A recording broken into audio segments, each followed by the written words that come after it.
I'm going to come out here and cast some shade on a beloved and often shared critical thinking slogan that originated with Margaret Mead, which is, children must be taught how to think, not what to think. Right up front, let me say I'm all gung-ho about teaching good thinking habits to children as young as kindergarten and continuing to do so in developmentally appropriate ways all the way through college. But that all depends on what you mean by teaching and by children and by thinking. What I mean is, and what most fans of critical thinking usually mean is, at the earliest stage of children's cognitive development, teaching thinking is encouraging and conditioning them to reflect on what they're learning and encouraging and conditioning them to make new connections to things that they already know and to what they experience in the world around them.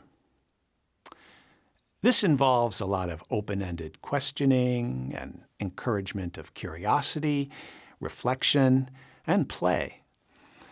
At this stage, a child's thinking is stimulated by adult modeling, by conditioning, and encouraging more than teaching, per se. The goal of early childhood education is essentially the cultivation of positive attitudes toward learning. So I would avoid the term critical thinking here because teaching and learning at the earliest stages is predicated on the child's trust in adult authority, by which I mean adults decide what's developmentally appropriate, and children depend on adults to be trustworthy in presenting a true picture of reality. Children certainly gain knowledge from all kinds of observations, sensations, and experiences. But the act of adults teaching children is intended to help the child construct a meaningful and true mental picture of reality. The goal in child development is to wean a child from complete trust to trust but verify. And this is how the critical element develops over time. At later stages in cognitive development, when children are developing the powers of abstract thought after they've mastered reading and have a few domains of knowledge under their belt, teaching critical thinking means teaching explicitly the tools of reason, like logical argumentation, fallacies, attention to facts and evidence, and so on. These skills come later in child development for the simple reasons that critical thinking requires abstract thought, and it takes place within knowledge domains. Background knowledge is not optional in critical thinking. And what's the end game of all this? The end game of all this cultivation of learning attitudes and critical thinking skills? It's the ability to articulate more than one side of an argument and to analyze and evaluate more than one point of view in order to form an opinion. Nothing less than this should be called thinking for yourself. All of this requires considerable reading skills and considerable knowledge of the domain in which you're analyzing and evaluating arguments.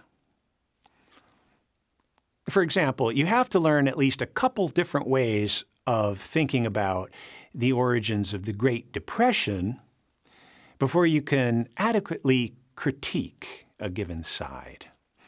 And here's another illustration. Think of an area of knowledge or expertise you've worked hard to master. Now think of people who know little to nothing about it, giving you their opinion. The irritation you feel represents the necessity of background knowledge in critical thinking. So then, what is the difference between teaching children what to think and how to think?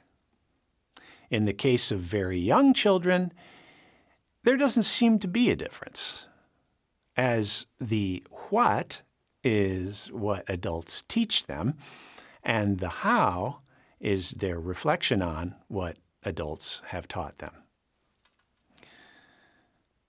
What young children need to learn most of all is a positive attitude toward learning.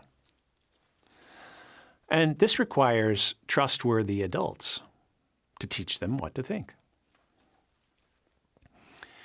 And in later stages of cognitive development, the what to think is the content they've learned, and the how to think involves skills to apply to the analysis of that content.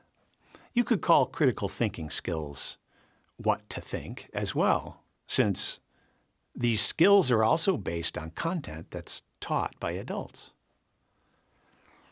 So I conclude that teaching children what to think versus teaching children how to think is a distinction without a difference, unless you define the difference, as I've just done. Curricular content being the what, and attitudes, habits, and skills being the how.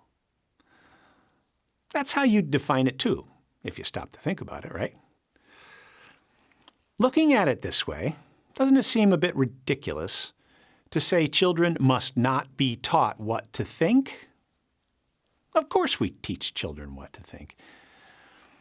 The uncritical acceptance of this slogan is ironic, to put it mildly.